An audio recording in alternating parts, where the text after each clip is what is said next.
সহকারী অধ্যাপক আমাদের একান্ত প্রিয় ভাই আজহার আলী ভাই মঞ্চে উপস্থিত আছেন। বাংলাদেশ জামাতে ইসলামী বগুড়া অঞ্চলের টিম সদস্য আমাদের সম্মানিত মেহমান অধ্যাপক নজরুল ইসলাম স্যার। অধ্যাপক নজরুল ইসলাম স্যারকে প্রশ্ন উত্তর পর্ব এবং সম্মানিত দায়িত্বশীলদের উদ্দেশ্য বক্তব্য রাখার জন্য বিশেষভাবে অনুরোধ করছি। বিসমিল্লাহির রহমানির রহিম। শারা লাকুম মিনাদ-দীন মা ওয়াসা বিহি নূহা ওয়াল্লাযী আওহায়না ইলাইকা ওয়া মা ওয়াসায়না বিহি ইব্রাহিমা ওয়া মূসা ওয়া ঈসা আন আকিমুদ-দীন ওয়া লা তাতাফাররাকু ফীহি। ওয়া ক্বালা নবী সাল্লাল্লাহু আলাইহি ওয়াসাল্লাম মান কাতালা ফী সাবিলিল্লাহ ওয়া কানা কাতিল ওয়াদারাত লাহুল জান্নাহ। আজকের এই মহতী মজলিসের সম্মানিত সভাপতি, এই থানা শাখার সম্মানিত আমির, আমাদের স্নেহাস্পদ আব্দুল সালাম তুহিন, মঞ্চে উপবিষ্ট এবং অতিথি আমাদের বিশিষ্ট আলেমে দ্বীন, বগুড়া শহর শাখার সম্মানিত নায়েবে আমির, শিবগঞ্জ উপজেলার সকল চেয়ারম্যান, হযরত মাওলানা আলমগীর ভাই, মঞ্চ উপবিষ্ট আমাদের সিনিয়র অ্যাডভোকেট রিয়াজ ভাই সহ অন্যান্য নেতৃবৃন্দ, আমার সামনে উপস্থিত আমার ইসলামী আন্দোলনের সাথী ভাইরা, আসসালামু আলাইকুম ওয়া রাহমাতুল্লাহি ওয়া বারাকাতুহু। আপনাদের এই মজলিসে উপস্থিত হওয়ার সুযোগ পেয়ে আল্লাহ তাআলার দরবারে শুকরিয়া আদায় করছি, আলহামদুলিল্লাহ। দরুদ ও সালাম আমাদের প্রিয় নেতা, প্রিয় নবী, মহানবী মুহাম্মদুর রাসূলুল্লাহ সাল্লাল্লাহু আলাইহি ওয়াসাল্লামের প্রতি।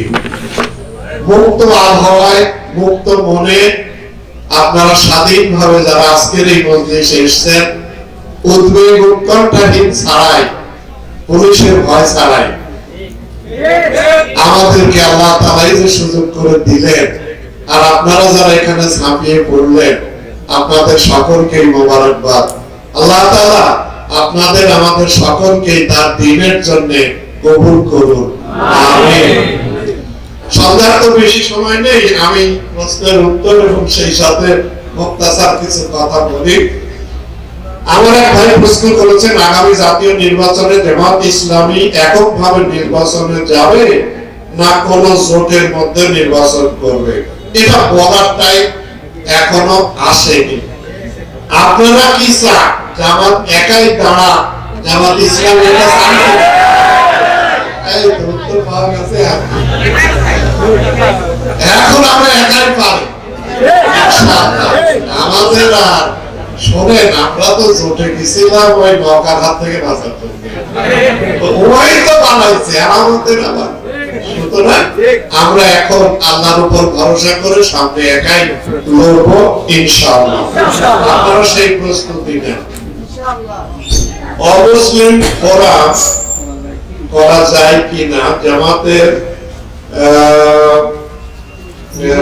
নিবন্ধন ও প্রতীকের ব্যাপারে ভবিষ্যৎ। আর অমুসলিম ফোরাম বলতে জামাত ইসলামীর তো অমুসলিম সদস্য আছে, এবং জামাত ইসলামী ও অমুসলিম এরকম একটা বই আছে, বইটার নামটা এইরকমই হবে, অমুসলিম কি বইটার নামটা, মানে একটা বই আছে, এটা আপনারা একটু দেখে নেবেন। জামাত ইসলামীতে আমির জামাত সেদিন বলছে অনেক হিন্দু মানে এই যে মন্দির টন্দিরে গেছে, তো বলছে যে স্যার আমরাও যদি আপনাদের সাথে যাইতে চাই আমাদেরকে কি নিবেন? তাহলে অবশ্যই নিব, সমস্যা নেই। আমাদের অমুসলিম সদস্য হওয়ার, কর্মী হওয়ার সুযোগ আছে। তো এইটা আপনাদের যদি আশেপাশে থেকে থাকে অমুসলিমের অধিকার, তো এইটা আপনারা তাদেরকে আশ্বস্ত করবেন, নেওয়া যাবে। সারা পৃথিবীতে এবার অবাক করেছে যে হিন্দুরা বলে যে জামাত ইসলামী আমাদের বাড়িঘর দখল করেছে, কত ক্ষয়ক্ষতি করেছে, ওভার থেকে তো চিল্লাচিল্লি করে, বুঝলেন? ওরা এইবার বলেছে যে সব তো ওরাই আমাদের পাহারা দিচ্ছে। জামাত ইসলামী পাহারা দেয়নি, সব জায়গায় মাদ্রাসা ছেলেরা পাহারা দিচ্ছে। বিবিসি নিউজ করেছে, আন্তর্জাতিক ভাবে নিউজ হয়েছে যে হিন্দুদের মন্দির প্রপার্টি আমাদের জামাত ইসলামী ভাইরা পাহারা দিচ্ছে এবং হিন্দুরা বলছে যে আসলে তো কারা আমাদের দখল করে আমরা জানি, কিন্তু ভয় হইতে পারে না বলে আবার আবার আবার বসান দেবে। সুতরাং আপনারা দুর্বলতে আপনাদের উপর গড়াই দিই। এবার ওরা বুঝেছে যে না, তারা কাদের দ্বারা তাদের নিরাপদ হবে এটা বুঝেছে, এবং আমরা আশা করছি যে আগামী দিনে তাদের সাথে আমাদের সম্পর্কটা আরো বাড়বে ইনশাআল্লাহ। আমি জয়পুরহাটে ছিলাম, আমাদের এক ভালো নাম করা এক মারোয়াড়ি, কিন্তু তার ছেলেকে জিজ্ঞেস করলাম, কে বাবু আমাদের ছেলেপেলে কেউ কি তোমাদের বাড়ি ঘর দখল করেছে? কয় চাচা কি জন্য করবে? কয় তোমাদের কম সব রাজনীতি চাচা, কারা দখল করেছে তো চোখের সামনে দেখা যাচ্ছে। আমাদের মাঠে আগে ওরা ফুটবলের ওই যে মাস কথা বলেন তো, ওই যে খেলার গোল, তারপরে খেলতে খেলতে ক্লাব বানায়, ক্লাব বানাতে বানাতে দখল করে। আমরা যাইতেও পারিনি, ভয় কি করবো, যা লাগে না জমি আগে দখল করে নেয়। ওরা সব এই যারা আগে পাওয়ারে ছিল তাদের মধ্যেও কারণ। তো যাই হোক, এখন দেশবাসী জানছে যে আমাদের দ্বারা তাদের কোনো ক্ষতি হয়নি, হবে না, তারা নিরাপদ। আর নিবন্ধন এবং প্রতীকের ব্যাপারে আপনারা আশা করেন যে আমাদের সরকার প্রধানের সাথে যেহেতু এখন উঠা বসা কথাবার্তা হচ্ছে আর কি, সুতরাং আমির জামাত আশ্বস্ত করেছে এইটা নিয়ে আর কোনো টেনশন নাই। যে তরিকায় তারা বাতিল করেছে সেই তরিকায় আবার ফেরত আসবে। তবে আমির জামাত বলছে যে ওই তো অধিকার নাই, ওরা কি ভোটে পাস করেছে? জামাত ইসলামের দাবি হলো এই অবৈধ সরকার যত নির্বাহী আদেশ দিছে সব বাতিল করা, সবার মধ্যে এগুলো করবে, সব করে যাবে। সুতরাং তারা যা কিছু অর্ডার দিছে এগুলো কেউ টিকবে না। ভারত যেভাবে পানির বাঁধ খুলে দেয়, হ্যাঁ এটা তো দিবেই, মানে আমাদের অসময়ে ওদের এই কারবার গুলো করে। এবং তত্ত্বাবধায়কের ওই যে ছাত্র একজন বলেছে যে এইরকম সময় তোমরা আমাদের পানি না ছাড়ে দিলে তো 5 মিনিট আগে বলবেও না, বলারও প্রয়োজন মনে করে ডুবে ওদের ভাব বসা। তো এইটা হলো ইন্ডিয়া ভাগ দিয়ে, আমরা যখন পিপাসায় কাতর তখন আমাদের পানি দেয় না, আর আমরা যখন ডুবি তখন আমাদের আরো পানি দিয়ে। এই হলো আমাদের বন্ধু দেশ ভারত। এই বন্ধুত্বের দরকার আছে, দেশবাসী বুঝিছে এটা। আমরা এর কিভাবে প্রতিবাদ করব? প্রতিবাদের ভাষা একটাই, ওরা যে চিল্লাচ্ছে না, ওদের আমরা এই দেশে যে কারণে ওরা জামাত ইসলামের বিরোধিতা করে সেটা করে প্রতিশোধ নেব। সেটা হলো আমরা এখানে একটা ইসলামী রাষ্ট্র তৈরি করে প্রতিশোধ নেব। শুকরিয়া। সম্মানিত ভাই সাহেব, আমি আপনাদের প্রশ্নের সংক্ষিপ্ত উত্তর দিলাম, এগুলো উত্তর আপনাদের কাছেও আছে। তারপরে দু একটা না করা প্রশ্নের কথা বলি, সেটা হলো আপনারা কি মনে করেছিলেন যে এইরকম 5 তারিখে, অগাস্টের 5 তারিখ শোক দিবসের মাসে এরকম একটা লোক মানুষ হয়ে যাবে? আমরা মনে করিনি, বিএনপি মনে করেনি, জামাত মনে করেনি, আমাদের কারোর মাথায় ধারণা ছিল না এরকম একটা কিছু ঘটবে। আল্লাহ তাআলার পরিকল্পনায় ছিল, তিনি আমাদেরকে এখন জালেম মুক্ত করবেন, জুলুম মুক্ত করবেন। আল্লাহ তা করেছেন। আমরা অন্তরের অন্তর থেকে উজাড় ভাবে মাহমুদের দরবারে সেজদায় করে শুকরিয়া আদায় করেছি, আলহামদুলিল্লাহ। 15 বছর আমরা যা করতে পারিনি, আপনি 1 মাসে তা করে দিয়েছেন। আল্লাহু আকবার, আল্লাহু আকবার। এমনকি যারা এই কামের ওস্তাদ, আমাদের ছাত্ররা যারা মাত্র কোঠার আন্দোলন করতে যায় বিশাল ঘটনা ঘটে দিল, সেই ছাত্রদেরকেও আমরা স্যালুট জানাই। জানেন না আপনারা? হ্যাঁ, তোমরা বাপের বেটা বটে, কাম একটা করেছো, আমরা যা পারিনি তোমরা করেছো। আমরা তোমাদেরকে সমর্থন দিচ্ছি, এই দেশ মেরামতের কাজে তোমাদের যতদিন টাইম লাগবে করে তারপরে ভোট দাও, আমরা রাজি আছি। আগে রাষ্ট্র মেরামত, তারপরে এইটা হলো আমাদের কথা। সম্মানিত ভাই সাহেব, এই জন্য আপনারা আপনাদের এলাকায় যেসব আমাদের ছাত্র বন্ধুরা এই কাজে শরীক ছিলেন, তারা জেল জুলুমের শিকার হয়েছে, আহত হয়েছে, নিহত হয়েছে, তাদের পরিবার আত্মীয় স্বজনের খোঁজ খবর আপনারা নেবেন। আমরা জামাত ইসলামের পক্ষ থেকে শহীদ পরিবারগুলোকে সাহায্য করছি, আহতদের চিকিৎসার দায়িত্ব নিয়েছি, এতিম মিসকিনদের ব্যাপারেও আমির জামাত দায়িত্ব নিচ্ছেন, কারণ তারাই আমাদেরকে এই জালেম মুক্ত হয় সাহায্য করেছে। আলহামদুলিল্লাহ, আলহামদুলিল্লাহ। সুতরাং আমরা তাদেরকে সহযোগিতা করব। এটা গেল প্রথম কথা। দ্বিতীয় কথা হলো, শেখ হাসিনা প্রায় বলতো এবং লাস্টে এসে বলছে যে শেখ হাসিনা পালায় না, পালায় না। ভালো, পালাবে কেন? এটা তোমার দেশ, তোমার বাপের দেশ, তুমি পালাবে কেন? আওয়ামী লীগের লোকেরাও এটা বিশ্বাস করছিল যে মনে হয় নেত্রী পালাবে না। আত্মীয় স্বজন আমাদেরও তো আওয়ামী লীগের আছে, এখন ঋণ দিচ্ছে, ভাই কি হয়েছে একটু খেয়াল রাখবেন, কি সমস্যা? না বোঝেন তো, কি বুঝবো কও তো, বোঝেন না কি বলবো, বুঝে কও। আমি কইলাম যে তোমার নেত্রী পালালো কেন? এমন একটা দল করো, নেত্রী কাজের বের চলে গেল, আচ্ছা পালালো, একটু আগে বলবে না যে পালাচ্ছি, না। তিনি একদম দৌড় দিলেন হেলিকপ্টারে করে, কিছুই গুছায়ও কিন্তু নিতে পারেন। যারা ওই ভবনে ঢুকছিল তারা কি কি নিয়ে বাড়াচ্ছে আপনারা দেখেন। এই মহিলার এরকম পোশাক দেখাচ্ছে, খেয়াল করেছেন? এই মজলিসে বলা যাবে বিকেল বেলা ছেলেরা ওখানে যায় মুরগির রান চালাচ্ছে। ওই রান কিন্তু দুপুরে এই প্রধানমন্ত্রী শেখ হাসিনার খাওয়ার কথা ছিল না।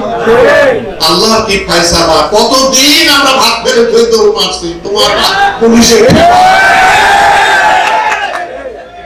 আমি এক বাড়িতে পালে গেছি, ভদ্র মহিলা, বাড়ির মহিলা ভাত তরকারি পাকাইছে, আমার খাইতে দিবে, একজন এসে বললো স্যার গ্রামেও ঢুকিছে, তাড়াতাড়ি সরেন। সেই মহিলা এখন আমার এখনো খোঁজে দোকান নিয়ে এসে খাওয়া খাওয়া, সে খায় না খায় গেছে। এরকম বহুদিন আমাদের পাক করা ভাত খেতে দেয়নি। এখন আপনার কি হলো? আমরা তো পাক করা ভাত খেতে সেই দৌড় মেলেন, আর ছেলেরা রান চালাচ্ছে, আর এরা তো ছবি তুলতে হাসিনা দেখাচ্ছে যে তোর রান কিভাবে চালাতে হয়। আল্লাহ তাআলা এই যে জনগণ বলে যে আল্লাহ ছাড় দেয় কিন্তু ছেড়ে দেয় না। অনেক আন্দোলন করেছি, মোবাইল আসে আমার কাছে, এবার হবে তো? হবে, মেলা বাড়ি তো করলেন, হবে কারণ তো এবার কেউ জিজ্ঞাসা করেনি হবে কিনা, পাবলিক জানে হবে না, কিন্তু আল্লাহ আমাদের কপালে হওয়া রেখে দিয়েছে। আল্লাহ তাআলার কত মেহেরবানি, তার এই বিশাল বাহিনী, পুলিশ, আর্মি, মানে ওবায়দুল কাদের সাহেব বলে ফখরুল সাহেব পালাবো কোথায়? আপনার বাড়িতে যাই উঠবো, জায়গা দেবে? জায়গা তো পড়ে আছে রে ভাই, তুমি কোথায়? আমার খবর না, একটা একটা করে বাড়াচ্ছে আর ডিবি অফিসে যাচ্ছে, খেয়াল করছেন না? কালকে একটা গেছে 14 দলের নেতা, এবং এই যে এক আলা হুজুর কি এর নাম, দরিদ্র ফেডারেশন, এর বাইরে তো নজিমুল বাসার মহেশ ভান্ডারী নাকি কি সব 14 দল, মানে জামাত ইসলামীকে ব্যান করে দাও, নিমন্ত্রণ। 1 তারিখ অগাস্টে 1 তারিখ আমাদেরকে বাতিল করলো।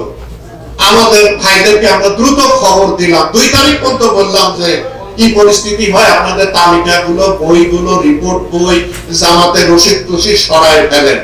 কিন্তু আল্লাহ যে ওদের তালিকা রাখি যেটা আমরা বুঝতে পারি, আমরা তালিকা সরাচ্ছি ওদের, আমাদের, আর অলরেডি ওদের তালিকা হচ্ছে ধরা। উপরওয়ালার এই হলো মানে পরিকল্পনা।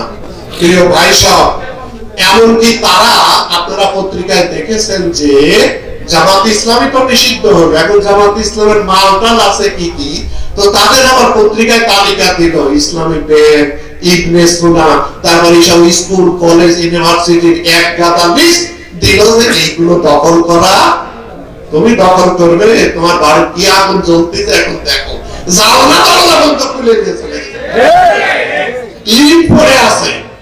অবাক হলাম, এই সব প্রাসাদ তারা তৈরি করেছে মানুষের দুধের পয়সা দিয়ে, এখন সেখানে শিয়াল কুকুরও ভয়ে যায় না, কি অবস্থায় পড়ে আছে। প্রিয় ভাই সব, মানুষের উপরে নিপীড়ন, নির্যাতন এই 15 বছর ধরে করার কারণে এই যে তাদের জিল্লতি। এখন ইন্ডিয়াকে লোকেরা বলতেছে যে তোমরাও কি টের পাওনি, এরকম হচ্ছে। ভারত মনে করেছে যে বারবার তুলে বসে দিলেই মনে হয় থাকবে, কিন্তু এই দেশের মানুষ যে কত তাদের এন্টি হয়ে গেছে ইন্ডিয়ার রব বুঝতে পারলেও বলেনি। আর প্রধানমন্ত্রীর পাশে তো 4 জন, এর বাইরে কিছু বলার নাই। প্রিয় ভাই সব, আমরা বলেছি যে এই যে দেশের মানুষের উপরে যে নিপীড়ন নির্যাতন তোমরা করেছো, এর একটা বিচার আমরা করবো ইনশাআল্লাহ। কি অপরাধ করেছিল আমার নেতা মাওলানা মতিউর রহমান নেজামী, তার জন্য তুমি তার ফাঁসি দিয়েছো? কি অপরাধ করেছিল আমার কোরআনের পাখি মাওলানা দেওয়ার হোসেন সাইদি, যাকে তোমরা এই জেলখানায় ষড়যন্ত্র চক্রান্ত করে তাকে নিহত করেছো? কি অপরাধ করেছিল আমাদের এই মুজাহিদ ভাই, কামরুজ্জামান ভাই, মীর কাসেম আলী ভাই? কি অপরাধ করেছিল ব্রিগেডিয়ার আমিন? কি অপরাধ করেছিল ব্যারিস্টার আরমান? 8 বছর ধরে বন্দিশালায়। তাদের এখানে মানুষ বাঁচে নাকি? আমার তো অল্প দিনেই মানে সে এক ভয়ঙ্কর পরিস্থিতি এবং জায়গা, সেখানে দিনের পর দিন তোমরা আটকে রেখে কত মানুষকে যে তোমরা হত্যা করেছো, কত মাকে তুমি সন্তান হারা করেছো, কত মাকে বিধবা করেছো, কত সন্তানকে পিতৃহারা করেছো।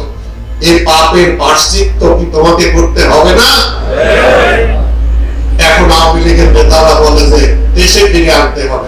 অবশ্যই আনতে হবে, হয়তো ওরা আনবে না হয় আমরা, বিচার তার হবে। আর যদি না আসে, কপাল ভালো যে তোমার বাপ তো তাও মাটি পাইছিল, তুমি মনে হয় তাও পাবে না।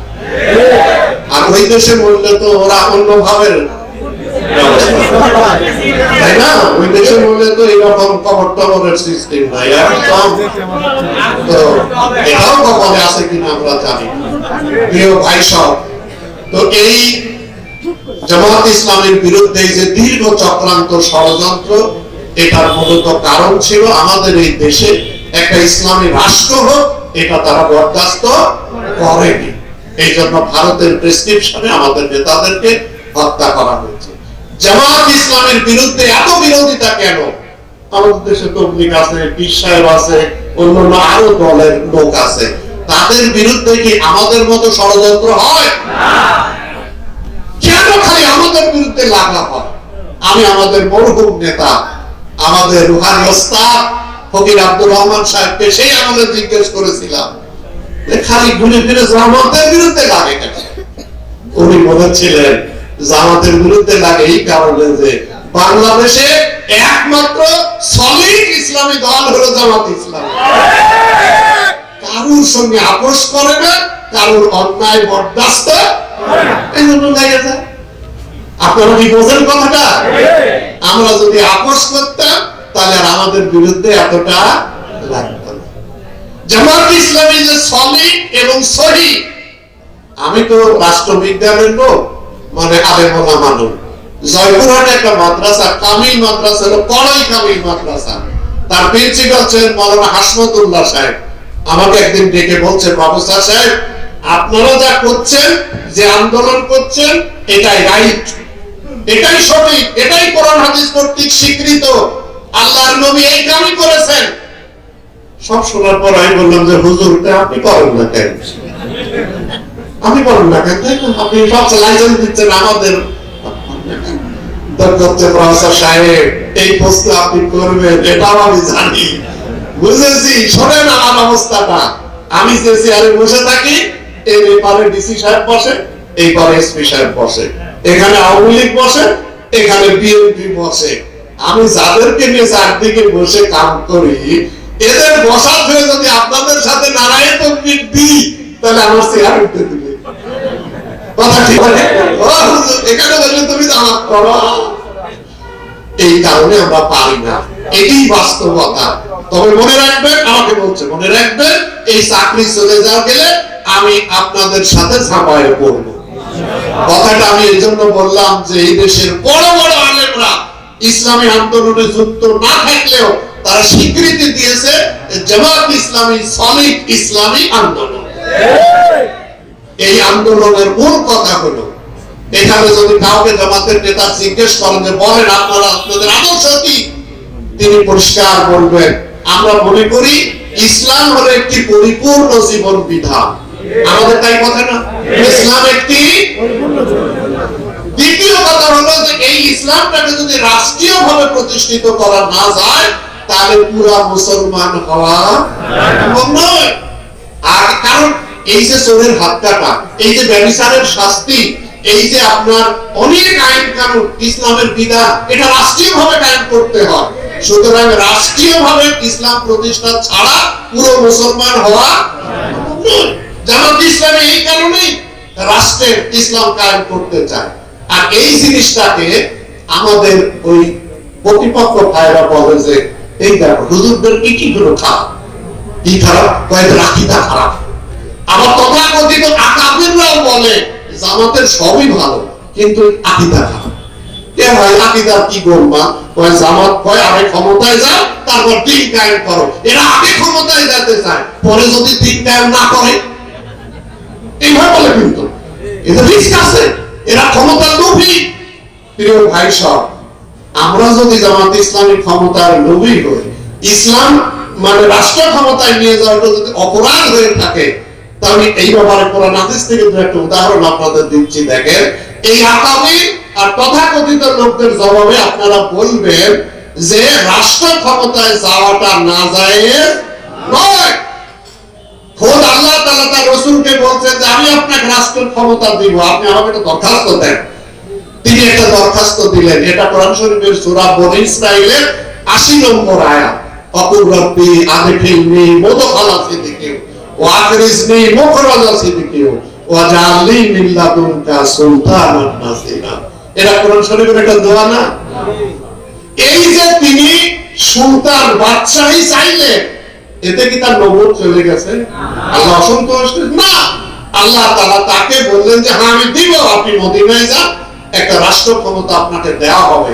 সেই রাষ্ট্রের প্রধান ছিলেন মহানবী, সেই রাষ্ট্রের সেনাপতি ছিলেন মহানবী, সেই রাষ্ট্রের চিফ জাস্টিস ছিলেন মহানবী, সেই রাষ্ট্রের মসজিদের ইমামও ছিলেন মহানবী মুহাম্মদুর রাসূলুল্লাহ সাল্লাল্লাহু আলাইহি ওয়াসাল্লাম। রাসূল ইসলাম যদি রাষ্ট্র ক্ষমতা চেয়ে অপরাধ না করে থাকেন তাহলে জামাত ইসলামের দোষ কি? তাই না কি ভাই? হযরত সুলাইমান আলাইহিস সালাম আল্লাহ তাআলার কাছে দোয়া করছেন। এটা কোরআন শরীফের সূরা সোয়াদের 35 নম্বর আয়াত। সুলাইমান আলাইহিস সালাম দোয়া করছেন রব্বিক ফিরলি ওয়া হাবলি মুলকান লা ইয়ামবাগি লিআহাদিন মিন বাদি। সুলাইমান আলাইহিস সালাম বলছেন আল্লাহ তাআলা আপনি আমাকে মাফ করে দেন, দিলাম, আমাকে দান করেন। কি দিব? একটা রাষ্ট্র ক্ষমতা, মুলকান। মুলক মানে কি? ও তুমি মুলক নেবে কয় হ কত বড়? লা ইয়ামবাগি লিআহাদিন মিন বাদি। এত বড় সাইজের তার দিবেন যে পরে যেন এত বড় সাইজের তার কেউ না পায়, মানে আমার সেরাটা দিবেন। সুলাইমান আলাইহিস সালামকে কি আল্লাহ তাআলা সবচেয়ে বড় রাষ্ট্র দেয়নি? শুধু মানুষের উপরে নয়, শুধু জিনের উপরে নয়, শুধু পিপিলিকার উপরে নয়, শুধু হুদুদ পাখির উপরে নয়, বিশাল সাম্রাজ্যের সবকিছুর উপরে দাপটের সাথে যিনি বাদশাহী করেছেন তিনি হলেন হযরত সুলাইমান আলাইহিস সালাম। সুলাইমান আলাইহিস সালাম রাষ্ট্র ক্ষমতা চেয়ে কি অপরাধ করেছিলেন? জামাত ইসলামের দোষ কি? ইউসুফ আলাইহিস সালাম যখন স্বপ্নের ব্যাখ্যা দিলেন, বাদশা বললেন যে লেখেনা 7 বছর বন্যা বৃষ্টি হবে না, ক্ষেত খামার হবে না, মানুষ না খায় তো খালি মারামারি করবে। এর ব্যবস্থাপনা, এর এই খাজানিয়া লাটদের মন্ত্রী কে হবে? ইউসুফ আলাইহিস সালাম নির্দ্বিধায় বললেন আমাকে দাও, আনা আলিমুন হাফিজুন, আমি এই ব্যাপারে জ্ঞান রাখি এবং আমি দুর্নীতিবাজ না, আমার দেন। ইউসুফ আলাইহিস সালামকে খাজানিয়া লাটদের দায়িত্ব দেওয়া হয়েছিল এবং তাকে মিশরের বাদশাহ করা। ইউসুফ আলাইহিস সালাম মিশরের বাদশা হয়ে কি তার নবুয়ত ক্যান্সেল হয়ে গেছে? না। তো তুমি জামাত ইসলাম দোষ দাও কেন? সব নবী রাসূলদের জন্য যেটা জায়েজ জামাত ইসলামের জন্য এটা না জায়েজ। এই কথা হইছে কোথায়? সুতরাং আমরা যারা এই দেশে ইসলামী রাষ্ট্র কায়েম করতে চাই, আপনাদেরকে আমি আশ্বস্ত করছি জামাত ইসলামীর এই কাজ যথাযথ সহিহ এবং সঠিক, বলেন আলহামদুলিল্লাহ। এই রাষ্ট্র কায়েমের জন্য আল্লাহ আমাদেরকে জিহাদ ফি সাবিলিল্লাহর কর্মসূচি দিয়েছে। আমরা সব বুঝাই, আমরা কি আমরা জিহাদে আছি, আমরা পালাই না। আরে ভাই, যে দলের নেতা হাসতে হাসতে ফাঁসির মঞ্চে যায়, যে দলের আমি secretary general, assistant secretary general, পাশে পুলিশ এসে বলে যে ধরতে লাগে, তা ধরা লাগবে না। মুজাহিদ ভাই কিন্তু আপনারা কেউ দেখেননি মনে হয়, ওসব মানে পুলিশও ভয় করে, বুঝলেন? আমরাও ভয় করতাম, কোথা ভোটের মন্ত্রী তো ধরা লাগবে না, কয় না স্যার ধরা লাগবে না, ওসব ফাঁসি টাসি কোনো পরোয়া আমরা, হাসি উঠেছে, ফাঁসির মঞ্চে চলে গেছে। যে দলের নেতারা, এমনকি মীর কাসেম আলী সাহেব বিদেশে ছিলেন, লোকেরা বললো যে আপনি ওখানেই থাকেন, কারণ এখানে ধরে ধরে ফাঁসি দেওয়া হচ্ছে। তিনি ওখান থেকে বললেন যে না, অসম্ভব, ওরা বলবে যে আমি মৃত্যুর ভয় পালিয়ে আছি, না আমি দেশে যাব। আমার নেতা ফাঁসির অবস্থা থাকার পর দেশে এসে জীবন দিয়েছে, তোমাদের মতো পালায় যায়। আর আমরা সেই নেতার অনুসারী, আলহামদুলিল্লাহ। আমরা এই ময়দান থেকে পালাইনি, পালাবো না। এই ময়দানে এই ইসলাম কায়েমের জন্য জিহাদ ফি সাবিলিল্লাহর কাজ আমরা করব। এর মোট কাজগুলো 5 দফা: দাওয়াত ইলাল্লাহ, শাহাদাত আলান নাস, কিতাল ফি সাবিলিল্লাহ, ইকামাতুদ দ্বীন, আমর বিল মারুফ ওয়া নাহি আনিল মুনকার। এই 5 দফা কর্মসূচি আমরা বাস্তবায়ন করব। আমরা আশা করছি পাবলিক কিন্তু এখন খুব জামাত ইসলামের দিকে চায় আছে, সব কমে গেছে, কিন্তু যারাই আসে অন্য দলেরই হয় না, জামাত শক্তিশালী সংগঠন, জামাতের ভোটিংটা খুব বেশি, জামাতের কোনো ভাব ভাষা আমির জামাত সেদিন ক্লিয়ার করেছেন। ওরা বলে জামাত অর্থ পায় কোথায়? জামাত ইসলামের প্রত্যেক কর্মী তার ফান্ডে অর্থ দান করে, তাই না? এই ফান্ড যেমন বন্ধ হয় না, জামাত ইসলামের ফান্ডের কোনো অভাব, মাস গেলেই ইমারত জমা হচ্ছে, নেচার জমা হচ্ছে। ওরা ভাবছিল ইসলামিক ব্যাংক দেয়, ইবনে সিনা দেয়, যা খুঁটে খুঁটে দেখে ওর কোনো খবর নাই, কোথায় থেকে আসে এসব তো আমার ভাইরাই দেয়, এবং তারা বোঝে না। তা গত পরশুদিন এসপি সাহেব আমাকে বললো যে আমার জেলার সাহেব বলছে যে ওনাকে একটু আসতে বলেন, আমার এখানে একটু চা খাইতে যাবেন, ওনার দাওয়াত দেন। এটা ভয়ে ভয়ে গেলাম, এসপি কত বড়, মানে আমাদের দাওয়াত দিচ্ছে, যাই দেখি পুলিশ জামাত ইসলামের কথাই শুনে তার সামনে বসায় মোসাফা করে চাটা খাওয়ায়, দেখলাম যে কত দিনের বন্ধুত্ব হয়। যে কামে গেছিলাম আর একজনকে বললো, প্রফেসর সাহেব এসছে, তাড়াতাড়ি এটা করে দাও, ওটা করে দাও।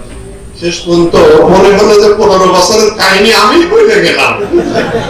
যাদের ভয়ে ছিলাম তারাই এখন আমাদেরকে বলতেছে যে আমরা একটু ভুল করেছিলাম, সরি, এগুলো হয়েই থাকে, আপনারা কিছু মনে করেন না। আমাদের আর মনে করা তো পিঠে চামড়াই নাই, চামড়া তো তোমরা তুলেই দিয়েছে।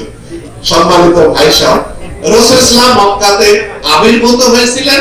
এই সেই মক্কা যেখানে কাবা ঘর, যেখানে হজরে আসওয়াদ, যেখানে মাকামে ইব্রাহিম, যেখানে সাফা মারওয়া, যেখানে অসংখ্য নবী রাসূলের পূর্ণভূমি কাবা।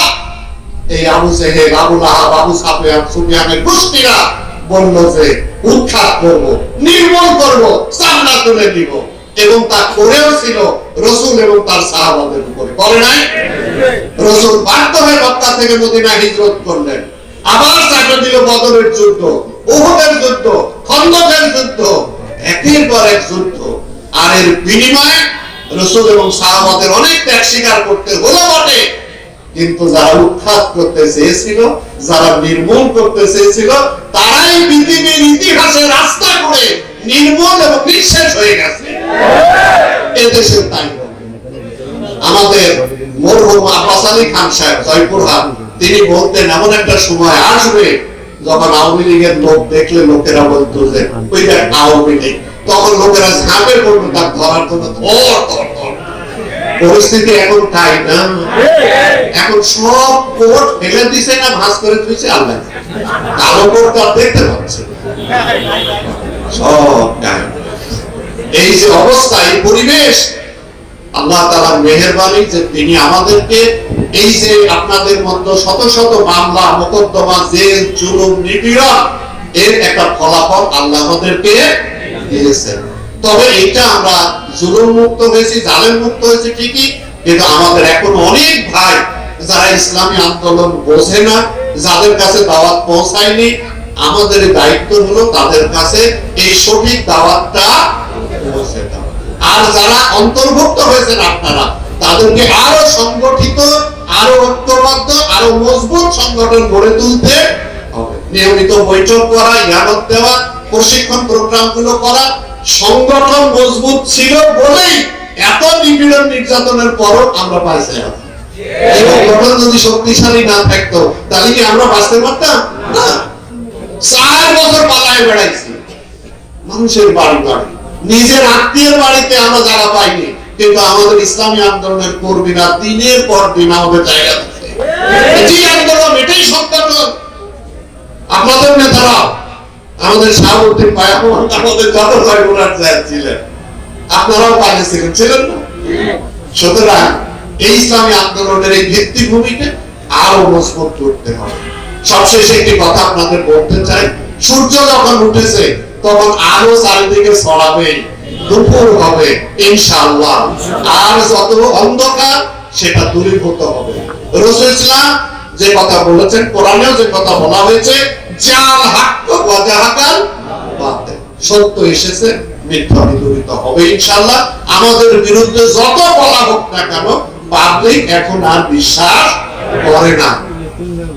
আপনারা জানেন যে এই ব্যান করে দেওয়ার পরে কি হবে। আমি অবাক হলাম, 5 তারিখে যখন ঢাকা থেকে আমাকে টেলিফোন করে বললো যে আমিরে জামাত বঙ্গভবনে রওনা দিয়েছে, আমাদের লোকদেরকে রাস্তায় দাঁড়াতে বলেন। আমার বললো ঢাকা থেকে। আমি তো অবাক হলাম, আমিরে জামাতকে ডেকে পাঠাইছে, এটা একটা অবাক ঘটনা নয় কি?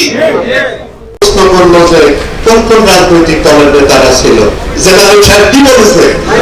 এক নম্বরে বলেছে জামাতের আমির সাহেব ছিলেন, তাই বলেননি?